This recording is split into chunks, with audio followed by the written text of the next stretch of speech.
I know your works. You are neither cold nor hot.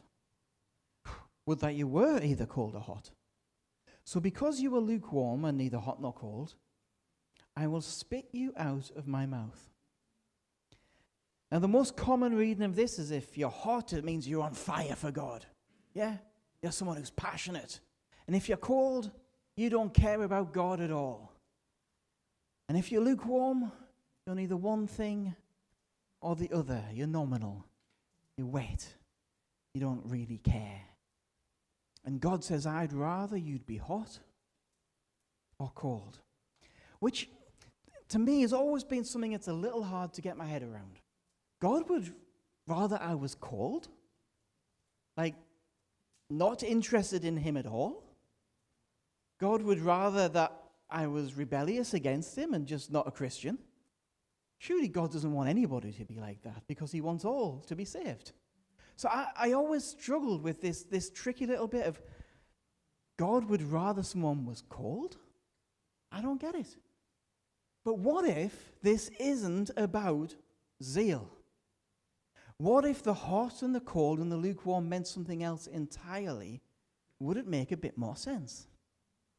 This is where we need to turn our attention back to water and pipes. Laodicea was located near two cities, Colossae and Hierapolis. Now, all three of these cities had springs in them. In Hierapolis, the springs were hot springs. They were useful for medical purposes and to bathe in it. In fact, if you ever do a search of the springs of Hierapolis, they look lovely. They're in Turkey now. It looks like a great place to take a holiday. They look absolutely lovely. Colossae had cold water springs, and it was useful for drinking water. But didn't I say earlier that Laodicea had underwater pipes bringing in the water? There's another image of the pipes there. So if Laodicea had a spring, why did it pipe its water in? Well, the spring in Laodicea was a lukewarm spring. And the water from it was no good for anything. You couldn't drink it. It was useless water. Visitors who drank it would spit it out because it didn't taste good. Not because of its temperature, you understand, but that the water quality was not drinkable. So then a picture starts to form. Jesus is comparing Laodicea to its own water supply. The hot water from nearby in Hierapolis was useful water. They piped it in. The cold water from Colossae was useful water, so they piped it in. But their lukewarm water was useless. If they'd had those pipes cut and they were under siege, they couldn't drink their own water. The teaching about hot and cold being about zeal and passion came about during the Reformation. And it fits with common ways of thinking about hot being fiery and passionate and cold as not being interested. But I don't think the people of Laodicea would have read it that way. In fact, the pipes itself, those discoveries, at the time of the Reformation, hadn't been found.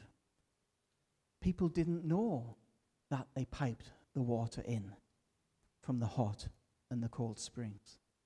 So at the time, during the Reformation, it was a fair assumption to make that that's what it's about. And scholars linked it with, it talks about have zeal and repent. But really, that's more in the sense of, guys, get serious and repent of how you've been. So rather than hot being passionate and cold being against, in the context of how the Laodiceans would have understood it, it's more like this. Hot is useful. Cold is useful. Lukewarm is useless. And the problem with this church is they'd become useless. Useless.